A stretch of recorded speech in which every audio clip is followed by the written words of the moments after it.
5. RBI ద్రవ్య విధానం June 2024.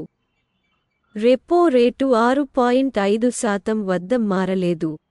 RBI governor Shaktikanta Das 4 నుండి 2 మెజారిటీ నిర్ణయంతో పాలసీ రెపో రేటును 6.5% వద్ద కొనసాగించాలని ద్రవ్య విధాన కమిటీ ఎంచుకున్నట్లు ప్రకటించారు. పర్యవసానంగా standing deposit facility (SDF) rate 6.25% వద్ద మారదు. అయితే marginal standing facility (MSF) rate మరియు బ్యాంక్ రేటు రెండూ 6.75% వద్ద స్థిరంగా ఉన్నాయి. ఆర్బీఐ రెపో రేటు ఈ క్రింది విధంగా ఉన్నాయి. పాలసీ రెపో రేటు 6.50% మారలేదు. స్టాండింగ్ డిపాజిట్ సౌకర్యం (ఎస్డిఎఫ్) 6.25% మారలేదు.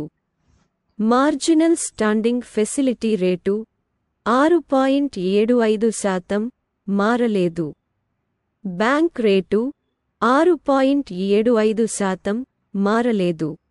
స్థిర రివర్స్ రెపో రేటు 3.35% మారలేదు. సిఆర్ఆర్ 4.50% మారలేదు. ఎస్ఎల్ఆర్ 18% మారలేదు. జూన్ ఎంపీసీ నుండి కీలక నిర్ణయాలు. Q1లో సిపిఐ ద్రవ్యోల్బణం 4.9%, Q2 వద్ద 3.8%, Q3 వద్ద 4.6%, మరియు Q4 4.5% వద్ద కనిపించిందని శక్తికాంత దాస్ తెలిపారు. నికర ఎఫ్పిఐ ఇన్ఫ్లోలు FY22 మరియు FY23లో అవుట్ఫ్లోలతో పోలిస్తే $41.6 బిలియన్ ఉన్నాయని ఆర్బీఐ గవర్నర్ తెలిపారు. పీపీఐ వాలెట్ల నుండి యూపీఐ చెల్లింపులు చేయడానికి థర్డ్ పార్టీ యూపీఐ యాప్లను ఉపయోగించడానికి ఆర్బీఐ అనుమతినిస్తుంది. రిటైల్ పెట్టుబడిదారుల కోసం రిటైల్ డైరెక్ట్ పోర్టల్లో పనిచేయడానికి ఆర్బీఐ మొబైల్ యాప్ను పరిచయం చేస్తుంది. FY24లో వాణిజ్య రంగానికి వనరుల మొత్తం ప్రవాహం $31.2 లక్షల ఉంది. FY25 కోసం వాస్తవ జీడీపీ వృద్ధి 7.2%గా అంచనా వేయబడింది. Q1 వద్ద 7.3%, Q2 వద్ద 7.2% మరియు Q3 మరియు Q4 ఒక్కొక్కటి 7.3%. 6. ఫ్రెంచ్ ఓపెన్ 2024 విజేతల పూర్తి జాబితాను తనిఖీ చేయండి. ఫ్రెంచ్ ఓపెన్ 2024 పురుషుల సింగిల్స్ ఫైనల్లో స్పానిష్ యువ సంచలనం కార్లోస్ అల్కరాజ్ విజేతగా అవతరించడంతో ఉత్కంఠభరితమైన ముగింపు జరిగింది. బలీయమైన అలెగ్జాండర్ జ్వెరెవ్తో జరిగిన 5 సెట్ల పోరులో అల్కరాజ్ 6-3, 2-6, 5-7, 6-1, 6-2 స్కోర్లైన్తో జర్మన్ను జయించి తన దృఢత్వాన్ని మరియు నైపుణ్యాన్ని ప్రదర్శించాడు. కేవలం 21 సంవత్సరాల వయస్సులో అల్కరాజ్ టెన్నిస్ చరిత్రలో తన పేరును చెక్కాడు. ఓపెన్ యుగంలో హార్డ్ కోర్ట్, క్లే మరియు గ్రాస్ అనే 3 ఉపరితలాలపై గ్రాండ్ స్లామ్ టైటిళ్లను గెలుచుకున్న అద్భుతమైన ఫీట్ను సాధించిన అతి పిన్న వయస్కుడిగా నిలిచాడు. ఈ అసాధారణ సాఫల్యం అతని బహుముఖ ప్రజ్ఞ మరియు కోర్టులో తిరుగులేని సంకల్పాన్ని నొక్కి చెబుతుంది. ఇగా స్వియాటెక్ రోలాండ్ గారోస్లో తన ఆధిపత్యాన్ని కొనసాగించింది. మహిళల సింగిల్స్ ఫైనల్లో తిరుగులేని ఇగా స్విటెక్ మరోసారి దిగ్గజ రోలాండ్ గారోస్ స్టేడియంలో రాజ్యమేలింది. 23 ఏళ్ల పోలిష్ సూపర్ స్టార్ తన 4వ ఫ్రెంచ్ ఓపెన్ టైటిల్ను కైవసం చేసుకుంది. నిజమైన క్లే కోర్ట్ మాస్ట్రోగా ఆమె హోదాను పటిష్టం చేసింది. స్వియాటెక్ యొక్క కనికరంలేని ఆటతీరుతో ఆమె 6-2, 6-1 స్కోర్లైన్తో జాస్మిన్ పావోలిని యొక్క సవాలును కూల్చివేసింది. ఈ విజయంతో స్వియాటెక్ టెన్నిస్ లెజెండ్లతో పాటు ఆమె పేరును చెక్కింది. ఒక మహిళ గెలుచుకున్న అత్యధిక ఫ్రెంచ్ ఓపెన్ టైటిళ్ల ఆల్ టైమ్ జాబితాలో బెల్జియం జస్టిన్ హెనిన్తో 3వ స్థానంలో చేరింది. ఫ్రెంచ్ ఓపెన్ 2024 విజేతల జాబితా. టైటిల్ విజేత, రన్నరప్ 1. పురుషుల singles Carlos Alcaraz, Alexander Zverev. 2. మహిళల సింగిల్స్ ఇగా స్వియాటెక్, జాస్మిన్ పాయోలిని. 3. పురుషుల డబుల్స్ మార్సెలో అరెవాలో మరియు మేట్ పావిక్, సిమోన్ బోలెల్లి మరియు ఆండ్రియా వవాస్సోరి. 4. మహిళల డబుల్స్ కోకో గౌఫ్ మరియు కాటెరినా సినియాకోవా, సారా ఎరానీ మరియు జాస్మిన్ పాయోలిని. 5. మిక్స్డ్ డబుల్స్ లారా సీగెమండ్ మరియు ఎడ్వర్డ్ రోజర్, వాసెలిన్, డిసిరే క్రావ్జిక్ మరియు నీల్స్ కుప్స్కీ. 7. గ్లోబల్ పీస్ ఇండెక్స్ 2024 ఒక అవలోకనం. ఇన్స్టిట్యూట్ ఫర్ ఎకనామిక్స్ మరియు పీస్ (ఐఇపి) ప్రచురించిన గ్లోబల్ పీస్ ఇండెక్స్ (జిపిఐ) 2024 163 స్వతంత్ర రాష్ట్రాలు మరియు భూభాగాలను మూల్యాంకనం చేస్తూ ప్రపంచ శాంతియుతత యొక్క సమగ్ర కొలతను అందిస్తుంది. ఈ నివేదిక ప్రపంచవ్యాప్తంగా హింస యొక్క పోకడలు, ఫలితాలు మరియు ఆర్థిక ప్రభావాలను హైలైట్ చేస్తుంది. ప్రస్తుత శాంతి స్థితి మరియు దానిని ప్రభావితం చేసే కారకాలపై విలువైన అంతర్దృష్టులను అందిస్తుంది. కీలక ఫలితాలు మొత్తం శాంతి, ప్రపంచ శాంతి క్షీణత. 2024లో ప్రపంచ శాంతియుతత యొక్క సగటు స్థాయి 0.56% క్షీణించింది. ఇది శాంతియుతత క్షీణిస్తున్న వరుసగా 5వ సంవత్సరం. దేశం మెరుగుదలలు మరియు క్షీణతలు. గత సంవత్సరంలో 65 దేశాలు శాంతియుతంగా మెరుగుదలలను నమోదు చేశాయి, అయితే 97 దేశాలు క్షీణించాయి. ఇండెక్స్ ప్రారంభమైనప్పటి నుండి ఒకే సంవత్సరంలో క్షీణతను ఎదుర్కొన్న అత్యధిక దేశాలు ఇది. ప్రాంతీయ ముఖ్యాంశాలు. అత్యంత శాంతియుత దేశాలు. ఐస్లాండ్ అత్యంత శాంతియుత దేశంగా మిగిలిపోయింది. 2008 నుండి ఇది కొనసాగుతోంది. ఐర్లాండ్, ఆస్ట్రియా, న్యూజిలాండ్ మరియు సింగపూర్ తర్వాతి స్థానాల్లో ఉన్నాయి. అత్యల్ప శాంతియుత దేశాలు. యెమెన్ ఇప్పుడు అతి తక్కువ శాంతియుత దేశంగా ఉంది. తర్వాత సుడాన్, దక్షిణ సూడాన్, ఆఫ్ఘనిస్తాన్ మరియు ఉక్రెయిన్ ఉన్నాయి. ప్రాంతీయ పనితీరు.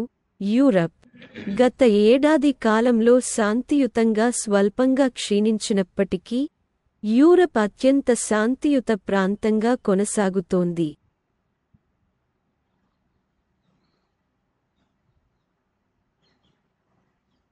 మిడిల్ ఈస్ట్ మరియు నార్త్ ఆఫ్రికా. మెన అతి తక్కువ శాంతియుత ప్రాంతంగా మిగిలిపోయింది. యెమెన్ మరియు సూడాన్ వంటి దేశాలలో గణనీయమైన సంఘర్షణలు దాని తక్కువ ర్యాంక్కు దోహదం చేస్తున్నాయి. ఉత్తర అమెరికా, కెనడా మరియు యుఎస్ రెండింటిలోనూ పెరిగిన హింసాత్మక నేరాలు మరియు నేరపూరిత భావనల కారణంగా ఉత్తర అమెరికా అతిపెద్ద ప్రాంతీయ క్షీణతను నమోదు చేసింది. శాంతియుత ధోరణులు.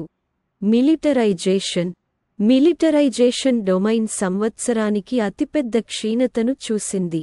86 దేశాలలో సైనిక వ్యయం (శాతం) పెరిగింది. ఇది పెరుగుతున్న సైనికీకరణ యొక్క విస్తృత ధోరణులను ప్రతిబింబిస్తుంది. కొనసాగుతున్న సంఘర్షణ. గాజా మరియు ఉక్రెయిన్లో జరుగుతున్న యుద్ధాల ప్రభావంతో కొనసాగుతున్న సంఘర్షణ డొమైన్ కూడా గణనీయంగా క్షీణించింది. కనీసం ఒక రాష్ట్రానికి సంబంధించిన సంఘర్షణల సంఖ్య కొత్త గరిష్ట స్థాయికి చేరుకుంది. భద్రత మరియు భద్రత. ఈ డొమైన్ హింసాత్మక ప్రదర్శనలు, తీవ్రవాద ప్రభావం మరియు అనేక ప్రాంతాలలో నరహత్యల రేటు తగ్గింపుల కారణంగా స్వల్ప మెరుగుదలని నమోదు చేసింది. హింస యొక్క ఆర్థిక ప్రభావం. గ్లోబల్ ఖర్చు. 2023లో ప్రపంచ ఆర్థిక వ్యవస్థపై హింస యొక్క ఆర్థిక ప్రభావం $19 మరియు 10 సెంట్లు ట్రిలియన్లు. ఇది ప్రపంచ ఘాత్లో 13.5% లేదా ప్రతి వ్యక్తికి $2,380కి సమానం. సంఘర్షణ ఖర్చులు. ఉక్రెయిన్లో సంఘర్షణ గణనీయమైన ఆర్థిక ప్రభావాన్ని చూపింది.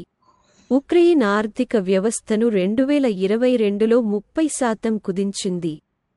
సిరియన్ అంతర్యుద్ధం ప్రారంభమైనప్పటి నుండి ఘాత్లో 85% తగ్గుదలకు దారితీసింది.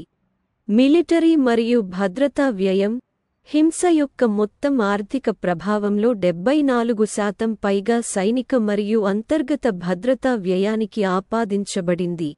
సైనిక వ్యయం మాత్రమే $8 మరియు 40 సెంట్లు ట్రిలియన్లు. వారిన్ 21వ శతాబ్దం. సంఘర్షణ యొక్క స్వభావాన్ని మార్చడం. ఆధునిక యుద్ధం సాంకేతిక పురోగతులు మరియు భౌగోళిక రాజకీయ పోటీ ద్వారా ఎక్కువగా వర్గీకరించబడుతుంది. నాన్ స్టేట్ యాక్టర్స్ ఇప్పుడు డ్రోన్ల వంటి సాంకేతిక పరిజ్ఞానాన్ని ఉపయోగించి పెద్ద రాష్ట్రాలను ఎంగేజ్ చేయగల సామర్థ్యాన్ని కలిగి ఉన్నారు. సంఘర్షణ అంతర్జాతీయీకరణ. 92 దేశాలు ఇప్పుడు తమ సరిహద్దులకు మించి సంఘర్షణలో నిమగ్నమై ఉండటంతో విభేదాలు మరింత అంతర్జాతీయంగా మారుతున్నాయి. ఇది చర్చల ప్రక్రియలను క్లిష్టతరం చేస్తుంది మరియు వివాదాలను పొడిగిస్తుంది. అసమాన యుద్ధం. నాన్ స్టేట్ గ్రూపుల డ్రోన్ దాడులతో సహా అసమాన యుద్ధం యొక్క పెరుగుదల సంఘర్షణలను మరింత క్లిష్టంగా మరియు పరిష్కరించడం కష్టతరం చేసింది. సానుకూల శాంతి మరియు హాలో అప్రోచ్. సానుకూల శాంతి. శాంతియుత సమాజాలను సృష్టించే మరియు నిలబెట్టే వైఖరులు, సంస్థలు మరియు నిర్మాణాలుగా నిర్వచించబడ్డాయి. భవిష్యత్ సంఘర్షణలను అంచనా వేయడానికి మరియు తగ్గించడానికి సానుకూల శాంతి కీలకం. Hollow approach. ఐపి యొక్క హాలో విధానం సామాజిక వ్యవస్థలను విశ్లేషించడానికి మరియు స్థితిస్థాపకత, నిర్మాణ కార్యక్రమాల రూపకల్పనకు ఫ్రేమ్వర్క్ను అందిస్తుంది. ఈ అనుకూల విధానం సానుకూల శాంతిని నిర్మించడానికి సమర్థవంతమైన విధానాలను రూపొందించడంలో సహాయపడుతుంది. ర్యాంకింగ్స్ పట్టిక. ర్యాంక్. దేశం. ర్యాంక్లో స్కోర్ మార్పు. 1. ఐస్లాండ్ 1.112 ఎడమ మరియు కుడి బాణం. 2.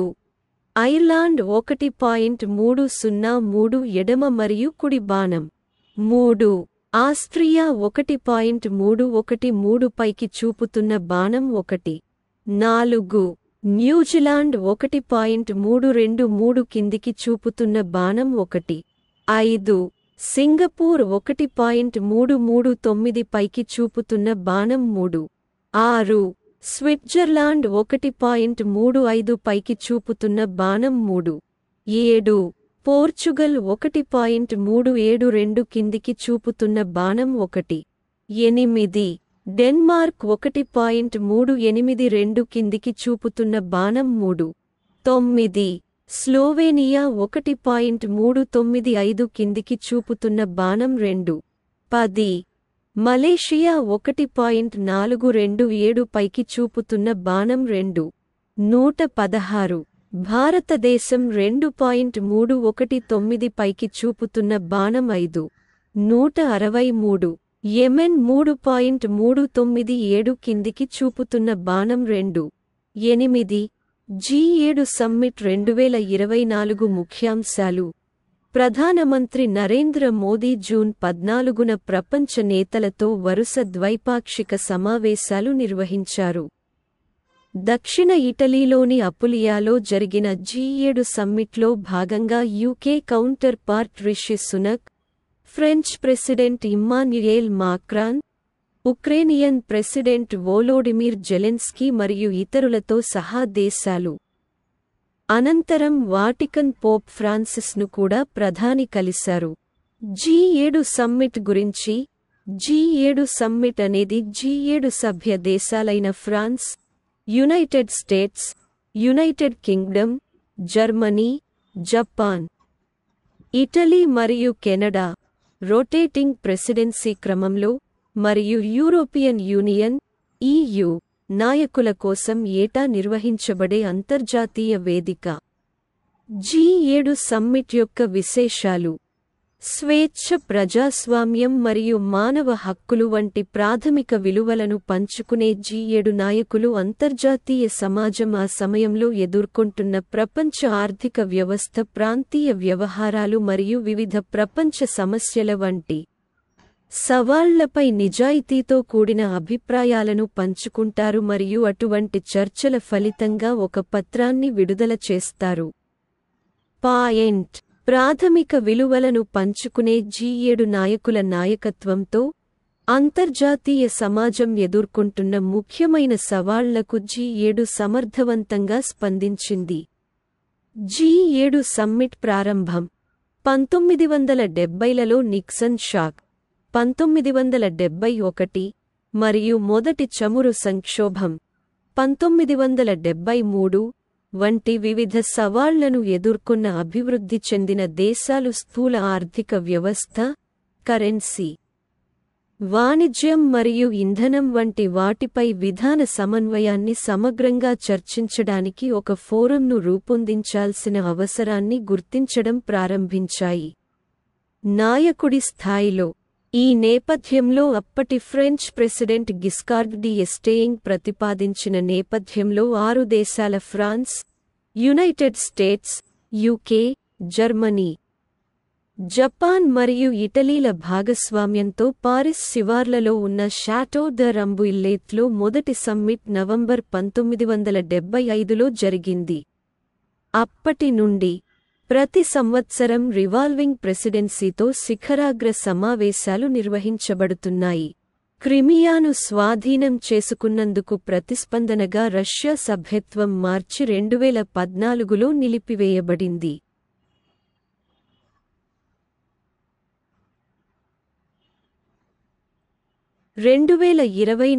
G7 సమ్మిట్ గురించి 50వ G7లో Canada, France, Germany, Italy, Japan, United Kingdom మరియు యునైటెడ్ స్టేట్స్ ఉన్నాయి.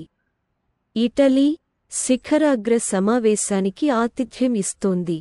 ఆఫ్రికాలో అభివృద్ధి మరియు వలసల కోసం మెలోని యొక్క ప్రణాళికలను చర్చించడానికి ఆఫ్రికన్ నాయకులను అల్జీరియా అధ్యక్షుడు అబ్దెల్మాజిద్ టెబౌన్, కెన్యా అధ్యక్షుడు విలియం రూటో మరియు ట్యునీషియా అధ్యక్షుడు కైస్ సైద్ లను ఆహ్వానించింది.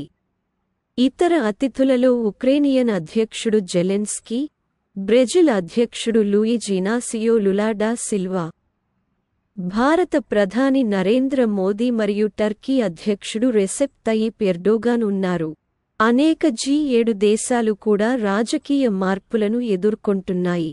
బిడెన్, UK ప్రధాన మంత్రి రిషి సునక్ మరియు ఫ్రెంచ్ అధ్యక్షుడు ఇమ్మాన్యుయేల్ మాక్రాన్ త్వరలో ఎన్నికలను ఎదుర్కొంటున్నందున ప్రస్తుత నాయకత్వం ఉన్నప్పుడే G7 వీలైనంత ఎక్కువ సాధించాలని ఒత్తిడి ఉంది. ఈ సంవత్సరం summit theme republic of Turkey అధ్యక్షుడు రెసెప్ తయ్యిప్ ఎర్డోగన్ ప్రత్యేక అతిథిగా హాజరయ్యే ఈ సంవత్సరం శిఖరాగ్ర సదస్సు యొక్క థీమ్ నియమాల ఆధారిత అంతర్జాతీయ వ్యవస్థ గా సెట్ చేయబడింది. 2024 శిఖరాగ్ర సమావేశానికి Italy agenda 2024 50వ G7 summit June 13 నుండి 15 వరకు ఇటలీలోని అపులియాలో జరుగుతుంది. Italian Pradhan Mantri Georgia Meloni October 2022లో పదవీ బాధ్యతలు స్వీకరించిన తర్వాత ఆమె నిర్వహిస్తున్న మొదటి ప్రధాన అంతర్జాతీయ ఫోరం ఇది. ఉక్రెయిన్ మరియు గాజాలో యుద్ధాలతో పాటు ఇటలీ ఆఫ్రికా మరియు వలసలు, ఆర్థిక భద్రత మరియు కృత్రిమ మేధస్సు AI పై అంతర్జాతీయ సహకారంపై దృష్టి సారించాలని సమ్మిట్ కోరుకుంటున్నట్లు చెప్పారు. ఈ సంవత్సరం సమ్మిట్ ఫోకస్ స్వాతంత్ర్యం కోసం ఉక్రెయిన్ పోరాటానికి మద్దతు ఇవ్వడం, యూరోపియన్ యూనియన్ మరియు ఇతర అధికార పరిధిలో ఉన్న స్థిరమైన రష్యన్ సార్వభౌమ ఆస్తులపై వచ్చే వడ్డీని ముందుకు తీసుకురావడం ద్వారా ఉక్రెయిన్కు $50-100 కోట్ల కొత్త ఫైనాన్సింగ్ను అందించే ప్రణాళికను G7 నాయకులు ప్రకటించారు. బిడెన్ అడ్మినిస్ట్రేషన్ ఈ వారం కొత్త ఆంక్షలు మరియు ఎగుమతి నియంత్రణ చర్యలను విడుదల చేసింది. ఉక్రెయిన్పై యుద్ధం కోసం రష్యాపై ఒత్తిడిని తీవ్రతరం చేయడానికి G7 కట్టుబాట్ల ద్వారా మార్గనిర్దేశం చేయబడింది. పుగ్లియాలో ప్రెసిడెంట్ బిడెన్ మరియు ప్రెసిడెంట్ జెలెన్స్కీ యుఎస్, ఉక్రెయిన్ ద్వైపాక్షిక భద్రతా ఒప్పందంపై సంతకం చేశారు. ఉక్రెయిన్కు శాశ్వతమైన యుఎస్ మద్దతుకు ప్రదర్శనగా మా భద్రత మరియు రక్షణ సహకారాన్ని మరింతగా పెంచడానికి మరియు భవిష్యత్తులో సాయుధ దాడి జరిగినప్పుడు సంప్రదింపులకు కట్టుబడి ఉండటంతో సహా అంతర్జాతీయ శాంతి, భద్రత మరియు శ్రేయస్సును అభివృద్ధి చేయడం. G7 యొక్క పని చార్టర్ను గౌరవించడం, అంతర్జాతీయ శాంతి మరియు భద్రతను ప్రోత్సహించడం మరియు ఉచిత మరియు బహిరంగ నియమాల ఆధారిత అంతర్జాతీయ క్రమాన్ని సమర్థించడం వంటి భాగస్వామ్య నిబద్ధతతో ముడిపడి ఉంది. ఆర్థిక స్థితిస్థాపకత మరియు ఆర్థిక భద్రతను ప్రోత్సహించడం. అధ్యక్షుడు బిడెన్ మా కార్మికులు, పరిశ్రమలు మరియు పెట్టుబడులను రక్షించడానికి తదుపరి చర్యలు తీసుకోవడానికి G7ని సమీకరించారు. అభివృద్ధి చెందుతున్న దేశాలతో తమ భవిష్యత్తులో పెట్టుబడులు పెట్టేందుకు భాగస్వామ్యం. అభివృద్ధి చెందుతున్న దేశాలకు మద్దతును పెంచేందుకు మరియు సుస్థిర అభివృద్ధి లక్ష్యాల దిశగా పురోగతిని వేగవంతం చేసేందుకు G7 ప్రతిష్టాత్మకమైన చర్యలు తీసుకుంటోంది. వాతావరణ మార్పులను పరిష్కరించేందుకు క్లీన్ ఎనర్జీ ట్రాన్సిషన్ను వేగవంతం చేయడం. వాతావరణ మార్పు, కాలుష్యం మరియు జీవవైవిధ్య నష్టం వంటి సవాళ్లను పరిష్కరించడానికి G7 తన పనిని వేగవంతం చేస్తోంది. ఆరోగ్యం మరియు ఆహార భద్రతను ప్రోత్సహించడం. ఆహార భద్రత సంక్షోభాన్ని పరిష్కరించడానికి మరియు ప్రపంచవ్యాప్తంగా బలమైన, స్థితిస్థాపకంగా మరియు ప్రతిస్పందించే ఆరోగ్య వ్యవస్థలకు మద్దతునిచ్చే ప్రపంచ ప్రయత్నాలకు G7 నాయకత్వం వహిస్తోంది. మహిళల ఆర్థిక భాగస్వామ్యానికి మద్దతుగా పిల్లల సంరక్షణలో పెట్టుబడి పెట్టడం. G7 సంరక్షణ పని యొక్క అసమాన లింగ పంపిణీని పరిష్కరిస్తోంది. ఇది లింగ అసమానతకు దోహదం చేస్తుంది. వలసలపై మా భాగస్వామ్యాన్ని మెరుగుపరచడం. 2022లో అమెరికా సమ్మిట్లో ప్రెసిడెంట్ బిడెన్ ప్రారంభించిన వలస మరియు రక్షణపై లాస్ ఏంజెల్స్ డిక్లరేషన్ సూత్రాల నుండి తీసుకోబడిన G7 వలసలను అది అందించే సవాళ్లు మరియు అవకాశాలు రెండింటినీ ప్రతిబింబించే విధంగా సమిష్టి నిబద్ధతను నిర్ధారించింది. పై లోతైన సహకారం, AI యొక్క సురక్షితమైన మరియు విశ్వసనీయమైన అభివృద్ధి మరియు ఉపయోగంపై అక్టోబర్ 2023 ఎగ్జిక్యూటివ్ ఆర్డర్లో బిడెన్ అడ్మినిస్ట్రేషన్ యొక్క విజన్కు అనుగుణంగా కృత్రిమ మేధస్సు మరియు ఇతర సాంకేతికతల యొక్క ప్రయోజనాలను నిర్ధారించడానికి G7 ప్రపంచవ్యాప్తంగా భాగస్వామ్యాలను నిర్మిస్తోంది మరియు ప్రమాదాలను తగ్గించడం ద్వారా విస్తృతంగా భాగస్వామ్యం చేయబడుతుంది. AI భద్రతను ప్రోత్సహించడానికి సమన్వయాన్ని పెంచడం. AI గవర్నెన్స్ మరియు రిస్క్ మేనేజ్మెంట్కు సంబంధించి మా సంబంధిత విధానాల మధ్య పరస్పర చర్యను మెరుగుపరచడానికి G7 నాయకులు ప్రయత్నాలను వేగవంతం చేయడానికి కట్టుబడి ఉన్నారు. 2024లో భారతదేశ పర్యావరణ పనితీరు 2024కి సంబంధించి పర్యావరణ పనితీరు సూచిక AP లో భారతదేశం యొక్క తాజా ర్యాంకింగ్ 180 దేశాలలో 176వ స్థానంలో ఉంది. ఇది మునుపటి సంవత్సరాల కంటే కొంచెం మెరుగుదలని ప్రతిబింబిస్తుంది, అయితే ఇప్పటికీ ప్రపంచంలోని అత్యల్ప ప్రదర్శనకారులలో స్థానం పొందింది. యేల్ మరియు కొలంబియా విశ్వవిద్యాలయాలచే తయారు చేయబడిన సూచిక గాలి నాణ్యత, జీవవైవిధ్యం మరియు గ్రీన్ హౌస్ వాయు ఉద్గారాల వంటి కీలకమైన రంగాలలో భారతదేశం యొక్క పోరాటాలను హైలైట్ చేస్తుంది. పర్యావరణ పనితీరు సూచిక 2024లో టాప్ 10 దేశాలు. 1. Estonia, score 75.32. Luxembourg, score 75.03. Germany, score 74.64. Finland, score 73.75. United Kingdom, score 72.76. Sweden, score 70.5.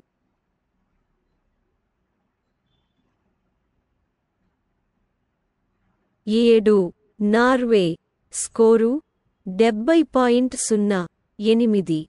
Austria, score 69.09. Switzerland, score 68.0. Denmark, score 67.9. పర్యావరణ సవాళ్లు. భారతదేశం అనేక కీలక పర్యావరణ కొలమానాలలో తీవ్రమైన సవాళ్లను ఎదుర్కొంటుంది. గాలి నాణ్యత. గ్లోబల్ స్టాండర్డ్స్తో పోల్చితే వాయు నాణ్యతలో భారతదేశం పేలవమైన ర్యాంక్తో దాని దక్షిణాసియా పొరుగు దేశాలను కూడా అధిగమించి ప్రధాన ఆందోళనగా కొనసాగుతోంది. జీవవైవిధ్యం మరియు ఆవాసాలు. పర్యావరణ వ్యవస్థ జీవశక్తి. జాతుల రక్షణ మరియు భూసంబంధమైన జీవావరణ పరిరక్షణకు సంబంధించిన చర్యలలో పేలవమైన స్కోర్లు. గ్రీన్హౌస్ వాయు ఉద్గారాలను పునరుత్పాదక శక్తిలో ప్రయత్నాలు జరుగుతున్నప్పటికీ వాతావరణ మార్పు ప్రయత్నాలను ప్రభావితం చేస్తూ ప్రపంచవ్యాప్తంగా అత్యధిక ఉద్గారాలను విడుదల చేసే దేశాల్లో భారతదేశం ఒకటిగా ఉంది. సవాళ్ల మధ్య పురోగతి. భారతదేశం మొత్తంగా తక్కువ ర్యాంక్లో ఉన్నప్పటికీ అభివృద్ధిని చూపుతున్న రంగాలు ఉన్నాయి. వాతావరణ మార్పు.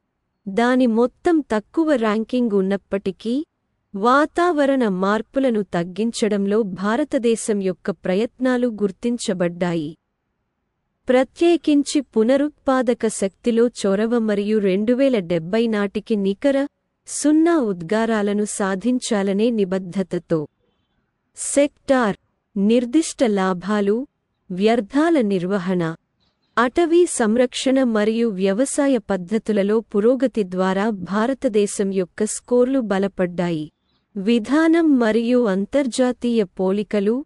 బొగ్గు ఆధారపడటం. బొగ్గుపై అధికంగా ఆధారపడటం భారతదేశ పర్యావరణ పనితీరుకు ఆటంకం కలిగిస్తూనే ఉంది. వాయు కాలుష్యం మరియు గ్రీన్ హౌస్ వాయు ఉద్గారాలకు గణనీయంగా దోహదపడుతోంది. ప్రపంచ సందర్భం. ఇండెక్స్ దేశాల మధ్య అసమానతలను హైలైట్ చేస్తుంది. పర్యావరణ నిర్వహణలో ఇతర దేశాల సాపేక్ష పురోగతి ద్వారా భారతదేశం యొక్క ర్యాంకింగ్ ప్రభావితమైంది. భవిష్యత్ సవాళ్లు మరియు ఆర్థిక అవసరాలు. సుస్థిరత లక్ష్యాలు. భారతదేశం బహుళ రంగాలలో స్థిరత్వాన్ని సాధించడంలో గణనీయమైన సవాళ్లను ఎదుర్కొంటుంది. వాతావరణ లక్ష్యాలు మరియు పర్యావరణ లక్ష్యాలను చేరుకోవడానికి సంవత్సరానికి $160 కోట్ల అంచనా వేయబడిన గణనీయమైన ఆర్థిక పెట్టుబడులు అవసరం. భారతదేశం యొక్క పర్యావరణ పనితీరు. ముఖ్య అంశాలు. ర్యాంకింగ్. 2024 పర్యావరణ పనితీరు సూచికలో 180 దేశాలలో భారతదేశం 176వ స్థానంలో ఉంది. సవాళ్లు. గాలి నాణ్యత. భారతదేశం గాలి నాణ్యతతో తీవ్రమైన సవాళ్లను ఎదుర్కొంటుంది, తరచుగా సురక్షితమైన పరిమితులను మించిపోతుంది. జీవవైవిధ్యం. పర్యావరణ వ్యవస్థ జీవశక్తి, జాతుల రక్షణ మరియు నివాస సంరక్షణపై ఆందోళనలు. గ్రీన్ హౌస్ వాయు ఉద్గారాలు. వాతావరణ మార్పు ప్రయత్నాలను ప్రభావితం చేసే అతిపెద్ద ప్రపంచ ఉద్గారాలలో ఒకటి. పురోగతి. Climate change initiatives. పునరుత్పాదక ఇంధన ప్రాజెక్టులను కొనసాగించడం మరియు 2070 నాటికి నికర, సున్నా ఉద్గారాలను లక్ష్యంగా చేసుకోవడం. రంగం, నిర్దిష్ట మెరుగుదలలు, వ్యర్థాల నిర్వహణ, అటవీ సంరక్షణ మరియు వ్యవసాయంలో పురోగతి. విధానం మరియు అంతర్జాతీయ పోలికలు. బొగ్గు డిపెండెన్స్, బొగ్గుపై అధికంగా ఆధారపడటం ఒక ముఖ్యమైన పర్యావరణ సవాలుగా మిగిలిపోయింది. Global context. ఇతర దేశాల పర్యావరణ పురోగతి ద్వారా ప్రభావితమైన భారతదేశ ర్యాంకింగ్. భవిష్యత్తు అవసరాలు, ఆర్థిక పెట్టుబడులు, వాతావరణ ఉపశమన ప్రయత్నాలు మరియు పర్యావరణ సుస్థిరత కోసం సంవత్సరానికి $160 కోట్ల అవసరమవుతాయని అంచనా. 10. బీహార్లో నలంద విశ్వవిద్యాలయం కొత్త క్యాంపస్ను ప్రారంభించిన ప్రధాని మోదీ. జూన్ 19న బీహార్లోని రాజ్గిర్లో నలంద పురాతన శిథిలాల సమీపంలో అంతర్జాతీయ అభ్యాస సంస్థ అయిన నలంద విశ్వవిద్యాలయం యొక్క కొత్త క్యాంపస్ను ప్రధాని నరేంద్ర మోదీ ప్రారంభించారు. నలంద భారతదేశ విద్యా వారసత్వానికి ప్రతీకాని మరియు విజ్ఞానం యొక్క శాశ్వత స్వభావానికి ప్రకటన అని ప్రధానమంత్రి నొక్కి చెప్పారు. స్థాపన మరియు పనితీరు. 2007 మరియు 2009లో తూర్పు ఆసియా శిఖరాగ్ర సమావేశాలలో తీసుకున్న నిర్ణయాల ఆధారంగా నలంద విశ్వవిద్యాలయ చట్టం 2010 ద్వారా భారత పార్లమెంటు నలంద విశ్వవిద్యాలయాన్ని స్థాపించింది. విశ్వవిద్యాలయం 14 మంది విద్యార్థులతో తాత్కాలిక ప్రదేశం నుండి 2014లో పనిచేయడం ప్రారంభించింది మరియు కొత్త క్యాంపస్ నిర్మాణం 2017లో ప్రారంభమైంది. రాయబారులు మరియు మంత్రులతో సహా 17 పాల్గొనే దేశాల నుండి ప్రతినిధులు ప్రారంభోత్సవ కార్యక్రమానికి హాజరయ్యారు. గ్లోబల్ సెంటర్ ఆఫ్ లెర్నింగ్ పునరుద్ధరణ. నలంద యూనివర్సిటీ పునరుజ్జీవనం భారతదేశ సామర్థ్యాన్ని ప్రపంచానికి పరిచయం చేస్తుందని, మరోసారి సాంస్కృతిక మార్పిడికి ప్రధాన కేంద్రంగా మారుతుందని ప్రధాని మోదీ ఉద్ఘాటించారు.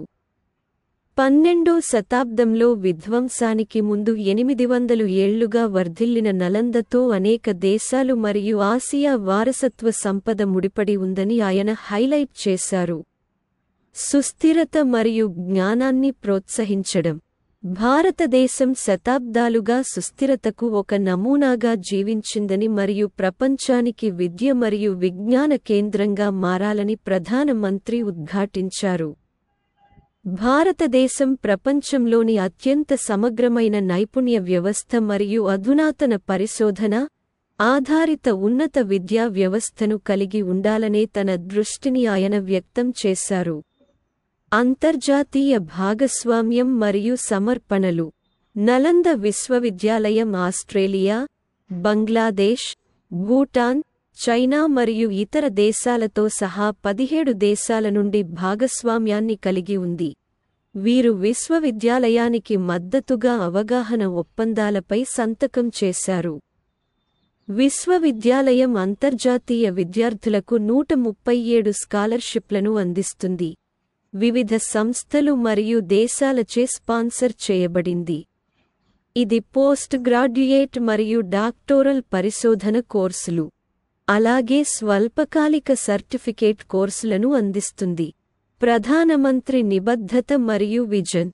నలంద యూనివర్సిటీకి అన్ని విధాలా సహాయ సహకారాలు అందించడానికి కేంద్ర ప్రభుత్వం కట్టుబడి ఉందని ప్రధాని మోదీ నొక్కి చెప్పారు.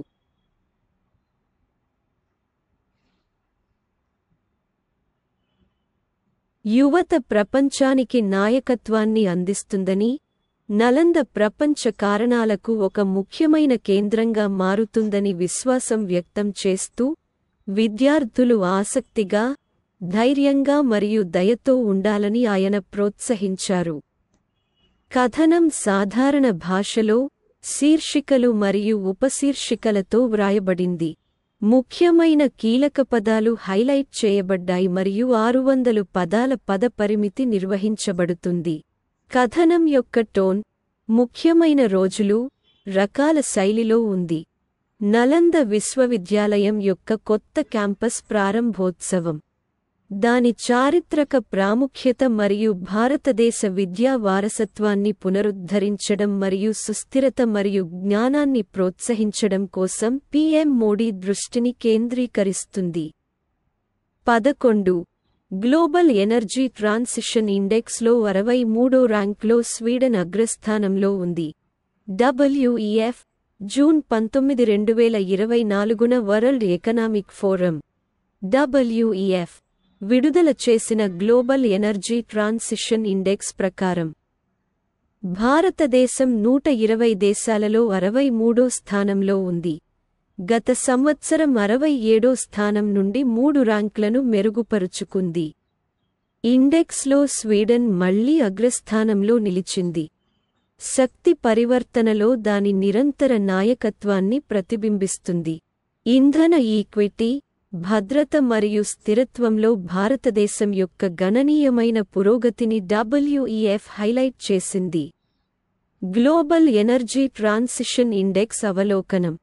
యాక్సెంచర్తో కలిసి ఏటా ప్రచురించబడే గ్లోబల్ ఎనర్జీ ట్రాన్సిషన్ ఇండెక్స్ సమానమైన, సురక్షితమైన మరియు స్థిరమైన ఇంధన భవిష్యత్తును నిర్మించడంలో దేశాల పురోగతి మరియు సంసిద్ధతను అంచనా వేస్తుంది.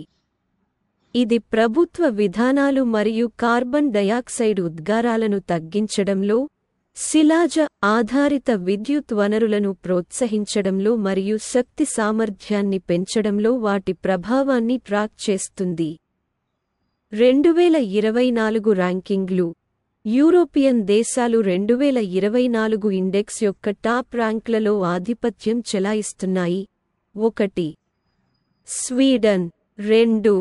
డెన్మార్క్, 3. ఫిన్లాండ్, 4.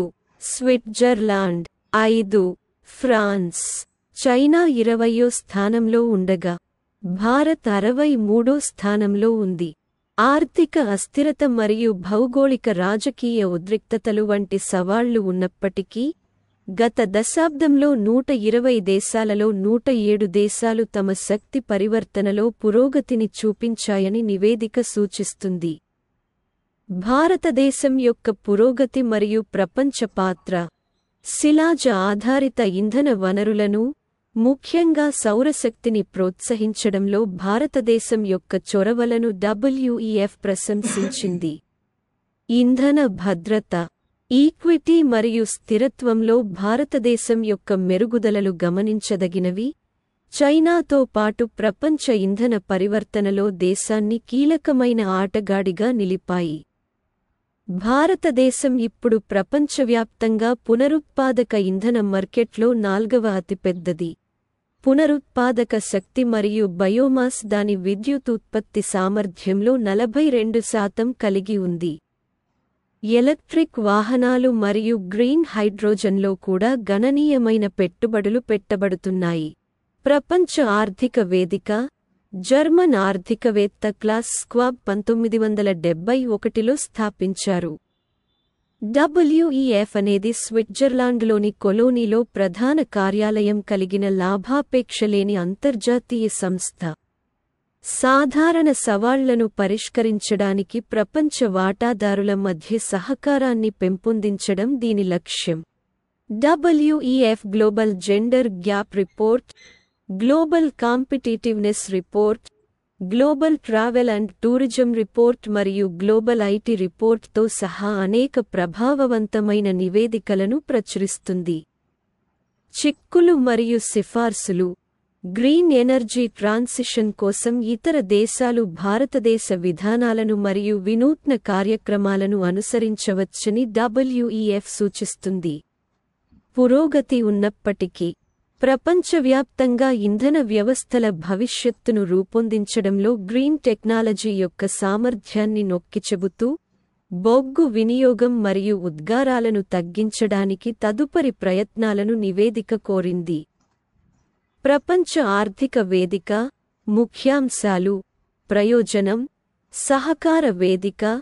ప్రపంచ సవాళ్లను పరిష్కరించడానికి వ్యాపారం, రాజకీయ, విద్యావేత్త మరియు ఇతర నాయకుల మధ్య సహకారాన్ని సులభతరం చేస్తుంది. గ్లోబల్ ఇష్యూలు. ప్రపంచ స్థితిని మెరుగుపరచడానికి గ్లోబల్, ప్రాంతీయ మరియు పరిశ్రమల ఎజెండాలను రూపొందించడంపై దృష్టి పెడుతుంది.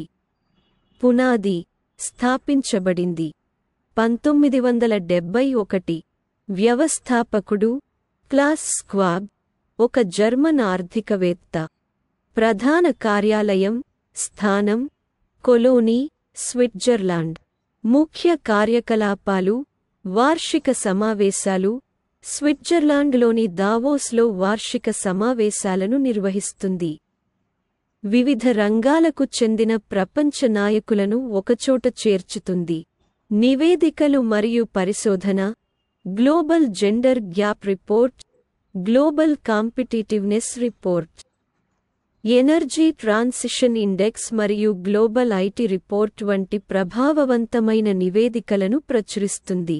ఇనిషియేటివ్లు, వాతావరణ మార్పు, ఆర్థికాభివృద్ధి మరియు సామాజిక చేరిక వంటి సమస్యలను పరిష్కరించడానికి కార్యక్రమాలు మరియు భాగస్వామ్యాలను ప్రారంభిస్తుంది. ప్రముఖ నివేదికలు. గ్లోబల్ జెండర్ గ్యాప్ రిపోర్ట్, ప్రపంచ పోటీతత్వ నివేదిక, శక్తి పరివర్తన సూచిక, global travel and tourism report, global at నివేదిక. INSEAD మరియు కార్నెల్ యూనివర్సిటీ సహకారంతో. మొత్తం మిషన్ ప్రపంచ స్థితిని మెరుగుపరచడం. ప్రభుత్వ, ప్రైవేట్ సహకారం మరియు ప్రపంచ పురోగతి కోసం వినూత్న పరిష్కారాల ద్వారా ప్రభావవంతమైన చర్యలను నడపడం లక్ష్యంగా పెట్టుకుంది. 12. GST కౌన్సిల్ సమావేశం అవలోకనం. న్యూఢిల్లీలో కేంద్ర ఆర్థిక మరియు కార్పొరేట్ వ్యవహారాల మంత్రి శ్రీమతి నిర్మలా సీతారామన్ అధ్యక్షతన 53వ GST కౌన్సిల్ సమావేశమైంది. ఈ సమావేశంలో ముఖ్య అధికారులు పాల్గొన్నారు. కేంద్ర ఆర్థిక శాఖ సహాయ మంత్రి శ్రీ పంకజ్ చౌదరి, గోవా మరియు మేఘాలయ సీఎంలు, బీహార్, హర్యానా, మధ్యప్రదేశ్ మరియు ఒడిశా డిప్యూటీ సీఎంలు, రాష్ట్రాలు మరియు కేంద్ర పాలిత ప్రాంతాల ఆర్థిక మంత్రులు మరియు ఆర్థిక మంత్రిత్వ శాఖ మరియు రాష్ట్రాల సీనియర్ అధికారులతో సహా ఊట్లు. ముఖ్య సిఫార్సులు మరియు నిర్ణయాలు.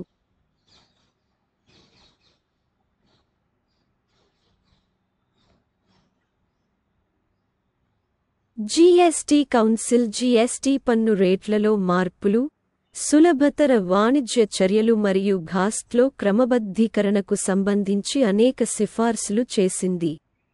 GST పన్ను రేట్లలో మార్పులు. వస్తువులపై GST రేట్లు. విమాన భాగాలపై ఏకరీతి GST రేటు. MRO కార్యకలాపాలను పెంచడానికి విమానాల భాగాలు, పరీక్షా పరికరాలు, సాధనాలు మరియు టూల్ కిట్ల దిగుమతులకు 5% GST యొక్క ఏకరీతి రేటు వర్తిస్తుంది. మిల్క్ క్యాన్ల GST రేటు. అన్ని పాల డబ్బాలు, స్టీలు, ఇనుము, అల్యూమినియం 12% GST రేటును ఆకర్షిస్తాయి. పేపర్ ఉత్పత్తుల GST రేటు తగ్గింపు. కార్టన్, పెట్టెలు మరియు ముడతలు పెట్టిన మరియు ముడతలు లేని కాగితం లేదా పేపర్ బోర్డ్ రెండింటిపై GST రేటు 18% నుండి 12%కి తగ్గించబడింది. సోలార్ కుక్కర్ల GST రేటు. అన్ని సోలార్ కుక్కర్లు, సింగిల్ లేదా డ్యూయల్ ఎనర్జీ సోర్స్ అయిన 12% ఘాస్తా ఆకర్షిస్తుంది. Poultry keeping machinery. 12% ఘాస్తా ఆకర్షిస్తున్న పౌల్ట్రీ కీపింగ్ మెషినరీని కవర్ చేసే GST entry. Poultry keeping machinery యొక్క భాగాలను ప్రత్యేకంగా చేర్చడానికి మరియు గత అభ్యాసాన్ని క్రమబద్ధీకరించడానికి సవరించబడింది. స్ప్రింక్లర్లు GST రేటు. ఫైర్ వాటర్ స్ప్రింక్లర్లతో సహా అన్ని రకాల స్ప్రింక్లర్లు 12% ఘాస్తా ఆకర్షిస్తాయి. డిఫెన్స్ ఫోర్సెస్ GST మినహాయింపు.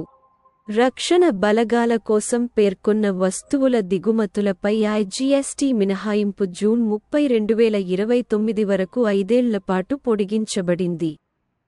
రామా ప్రోగ్రామ్ ఐజీఎస్టీ మినహాయింపు. రామా ప్రోగ్రాం కింద పరిశోధన పరికరాలు, బోయల దిగుమతులపై ఐజీఎస్టీ మినహాయింపు షరతులకు లోబడి పొడిగించబడింది. సెస్ దిగుమతులపై పరిహారం. సెస్ అధీకృత కార్యకలాపాల కోసం సెస్ యూనిట్ డెవలపర్ల ద్వారా సేలో దిగుమతులపై పరిహారం సెస్ జూలై 1, 2017 నుండి మినహాయించబడింది. ఇతరత్రా మినహాయింపులు. రక్షణ మంత్రిత్వ శాఖ కింద యూనిట్ రన్ క్యాంటీన్ల ద్వారా అధీకృత వినియోగదారులకు ఎరేటెడ్ పానీయాలు మరియు ఎనర్జీ డ్రింక్స్ సరఫరాపై పరిహారం మరియు భారత రక్షణ దళాల కోసం AK-203 రైఫిల్ కిట్ల కోసం సాంకేతిక డాక్యుమెంటేషన్ దిగుమతులపై అడ్హాక్ ఐజీఎస్టీ మినహాయింపు కూడా సిఫార్సు చేయబడింది. సేవలపై జీఎస్టీ రేట్లు. భారతీయ రైల్వే సేవల మినహాయింపు. ప్లాట్ఫారం టిక్కెట్లు, రిటైరింగ్ రూమ్లు, వెయిటింగ్ రూమ్లు, క్లోక్రూమ్ సేవలు మరియు బ్యాటరీతో నడిచే కార్ సేవలు వంటి సాధారణ ప్రజలకు భారతీయ రైల్వేలు అందించే సేవలు జీఎస్టీ నుండి మినహాయించబడ్డాయి. ఎస్పీవీ సేవల మినహాయింపు. రాయితీ వ్యవధిలో మౌలిక సదుపాయాల ఉపయోగం కోసం భారతీయ రైల్వేలకు స్పెషల్ పర్పస్ వెహికల్స్ ఎస్పీవీ అందించే సేవలు మరియు స్ప్వకి భారతీయ రైల్వేలు అందించే నిర్వహణ సేవలు మినహాయించబడ్డాయి. వసతి సేవల మినహాయింపు. కనీసం 90 రోజుల పాటు నిరంతరాయంగా సరఫరా చేయబడిన వ్యక్తికి నెలకు 20,000 రూపాయలు వరకు విలువైన వసతి సేవలు జీఎస్టీ నుండి మినహాయించబడ్డాయి. కో ఇన్సూరెన్స్ మరియు insurance services. Lead insurance premium ద్వారా కో ఇన్సూరర్కు పంచబడుతుంది మరియు బీమాదారు మరియు రీఇన్సూరర్ మధ్య సెడింగ్ కమిషన్ ఇన్సూరెన్స్ కమిషన్ లావాదేవీలు సిజిఎస్టీ చట్టం యొక్క షెడ్యూల్ 3 ప్రకారం సప్లై చేయబడలేదు. రీఇన్సూరెన్స్ సేవలపై జీఎస్టీ బాధ్యత. పేర్కొన్న బీమా పథకాల రీఇన్సూరెన్స్ సేవలపై జీఎస్టీ బాధ్యత పునరాలోచనలో క్రమబద్ధీకరించబడుతుంది. Retrocession clarification. రెట్రోసెషన్ ఇన్సూరెన్స్ యొక్క ఇన్సూరెన్స్ నోటిఫికేషన్ నంబర్ 12/2017 సిటిఆర్ యొక్క ఎస్ఎల్ నంబర్ 36A కింద మినహాయింపుకు అర్హమైనది. RERA చట్టబద్ధమైన సేకరణలు. Real estate regulatory authority RERA ద్వారా చట్టబద్ధమైన సేకరణలు జీఎస్టీ నుండి మినహాయించబడ్డాయి. రూపే మరియు BHIMUPI కింద ప్రోత్సాహక భాగస్వామ్యం.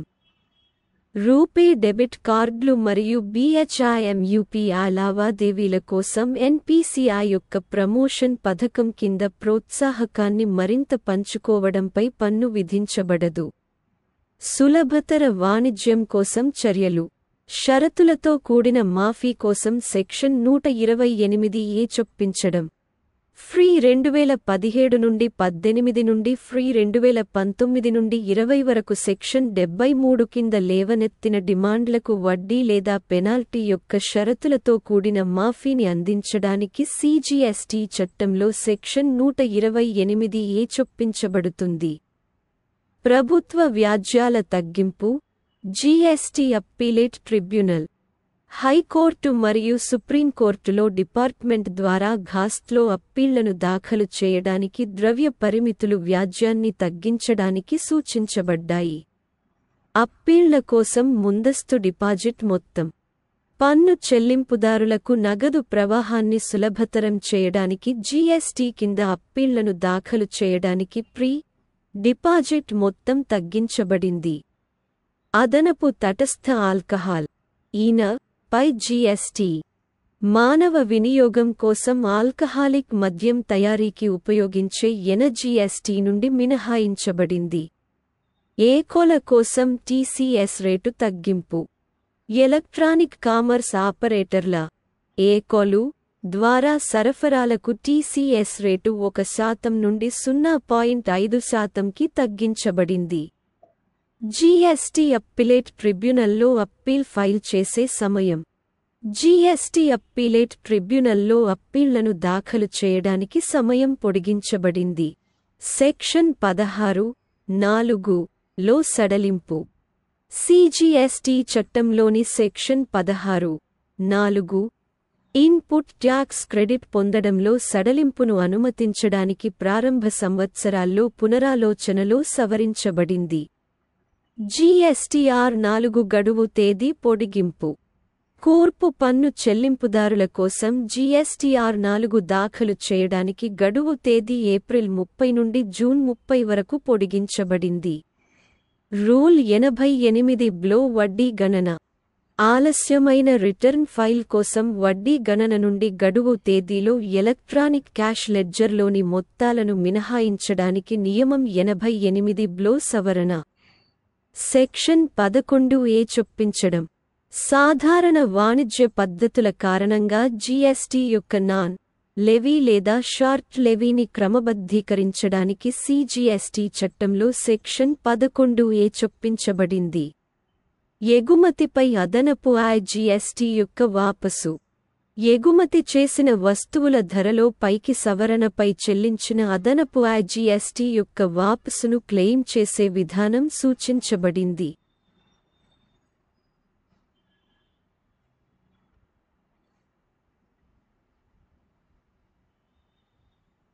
స్పష్టీకరణలు మరియు వర్తింపు చర్యలు. సేవల దిగుమతుల మూల్యాంకనం. గ్రహీత పూర్తి ఇన్పుట్ పన్ను క్రెడిట్కు అర్హులైన సంబంధిత వ్యక్తి సేవల దిగుమతి విలువ స్పష్టం చేయబడింది. ఆప్టికల్ ఫైబర్ కేబుల్స్పై input tax credit. Optical fibre cable నెట్వర్క్లలో ఉపయోగించే డక్ట్లు మరియు మ్యాన్హోల్స్కు ఐటీసీ పరిమితం కాదు.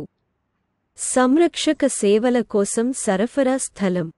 విదేశీ పోర్ట్ఫోలియో పెట్టుబడిదారులకు భారతీయ బ్యాంకులు అందించే కస్టోడియల్ సేవల కోసం సరఫరా స్థలం జీఎస్టీ చట్టంలోని సెక్షన్ 13(2) ప్రకారం నిర్ణయించబడుతుంది.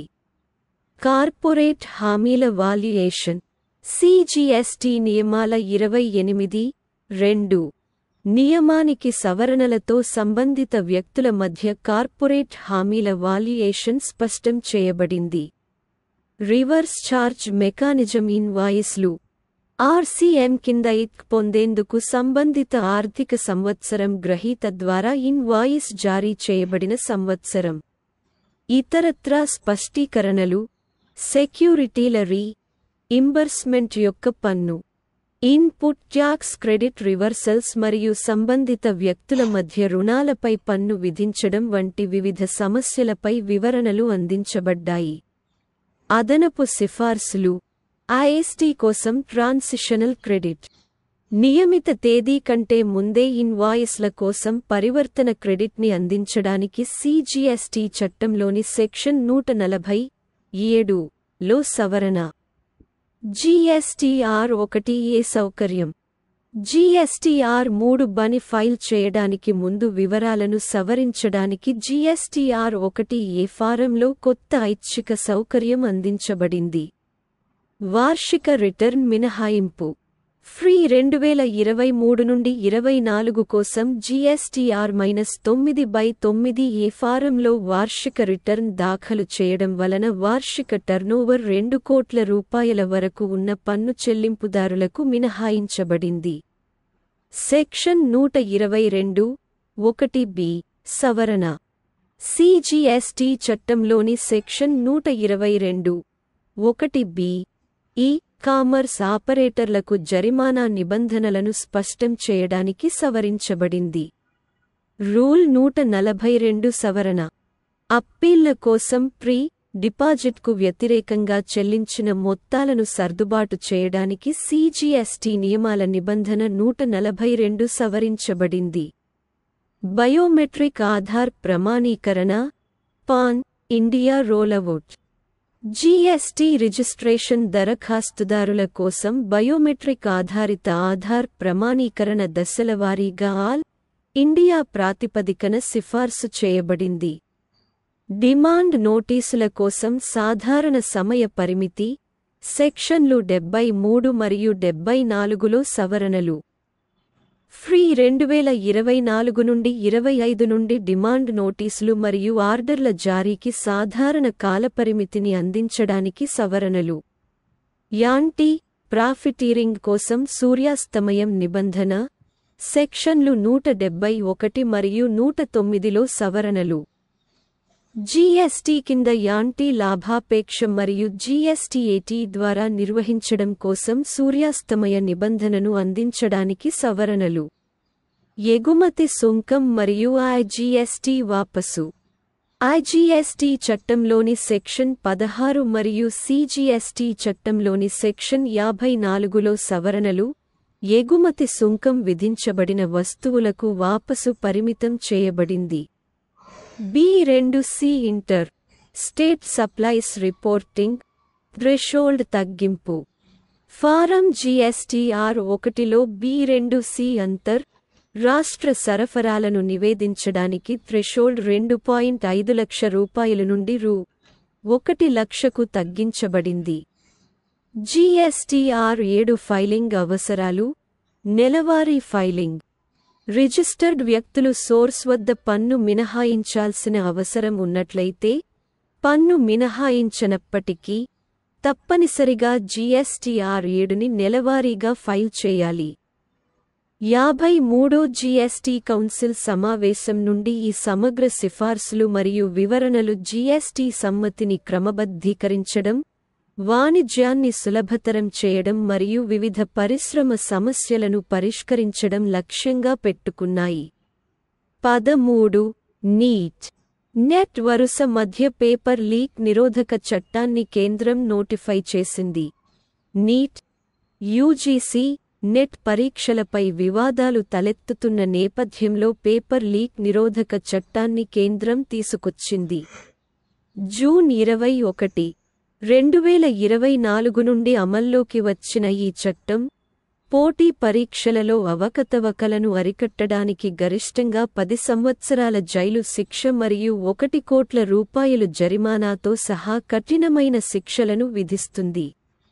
చట్టం యొక్క వివరాలు. పబ్లిక్ ఎగ్జామినేషన్స్, అన్యాయమైన మార్గాల నివారణ చట్టం 2024 అని పేరు పెట్టబడిన కొత్త చట్టం, యూపీఎస్సీ, ఎస్ఎస్సీ మరియు ట వంటి సంస్థలు నిర్వహించే పబ్లిక్ పరీక్షల్లో మోసాలను నిరోధించడం లక్ష్యంగా పెట్టుకుంది. మోసం చేసినందుకు కనీసం 3 నుండి 5 సంవత్సరాల జైలు శిక్ష మరియు వ్యవస్థీకృత మోసం నేరాలకు 5 నుండి 10 ఏళ్ల జైలు శిక్ష, భారీ జరిమానాలతో పాటుగా ఇందులో నిబంధనలు ఉన్నాయి. సందర్భం మరియు తక్షణ ప్రతిచర్యలు. 9 లక్షల మంది అభ్యర్థులపై ప్రభావం చూపుతున్న యూజీసీ NET 2024 పేపర్ లీక్లు మరియు తదుపరి రద్దు ఆరోపణల మధ్య చట్టం అమలులోకి వచ్చింది. ప్రతిపక్ష కాంగ్రెస్ ఈ సమయాన్ని నష్టం నియంత్రణ అని విమర్శించింది. ఇలాంటి లీకేజీల నివారణకు ముందస్తు చర్యలు తీసుకోవాల్సిన అవసరం ఉందని కాంగ్రెస్ నేత జైరాం రమేష్ ఉద్ఘాటించారు. పేపర్ లీక్ల ప్రభావంతో పరీక్షలు. నీట్ మరియు యూజీసీ NET పరీక్షలు వివాదానికి కేంద్రంగా ఉన్నాయి. CSIR UGC నెట్ కూడా ఇలాంటి ఆరోపణలను ఎదుర్కొంటుంది. డార్క్ వెబ్లో లీక్ అవుతుందనే వాదనల కారణంగా జూన్ 25 నుండి 27, 2024లో జరగాల్సిన CSIR UGC 8th విద్యా మంత్రిత్వ శాఖ వాయిదా వేసింది. ఈ కుంభకోణం CUET UG ఫలితాలను ఆలస్యం చేస్తుంది. ఇది కేంద్రీయ విశ్వవిద్యాలయాలలో అండర్ గ్రాడ్యుయేట్ ప్రవేశాలపై ప్రభావం చూపుతుంది. ప్రభుత్వం మరియు ట ప్రతిస్పందన. ఆరోపణల నేపథ్యంలో చీటింగ్ మరియు నేరపూరిత కుట్రకు సంబంధించి గుర్తు తెలియని నిందితులపై CBI FIR నమోదు చేసింది. రాబోయే పరీక్షల సమగ్రతను నిర్ధారించడానికి నివారణ చర్యలు తీసుకోవాలని విద్యా మంత్రిత్వ శాఖ ఆదేశించింది. చిక్కులు. ఈ చట్టం అమలు కేంద్రంగా నిర్వహించే పబ్లిక్ పరీక్షల్లో పేపర్ లీక్లను పరిష్కరించడానికి మొదటి ప్రధాన అడుగుగా నిలుస్తుంది. ఇది గణనీయమైన రాజకీయ చర్చకు మరియు విమర్శలకు దారితీసినప్పటికీ, పరీక్షా ప్రక్రియ యొక్క సమగ్రతను కాపాడుకోవడంలో ప్రభుత్వ నిబద్ధతను ఇది హైలైట్ చేస్తుంది.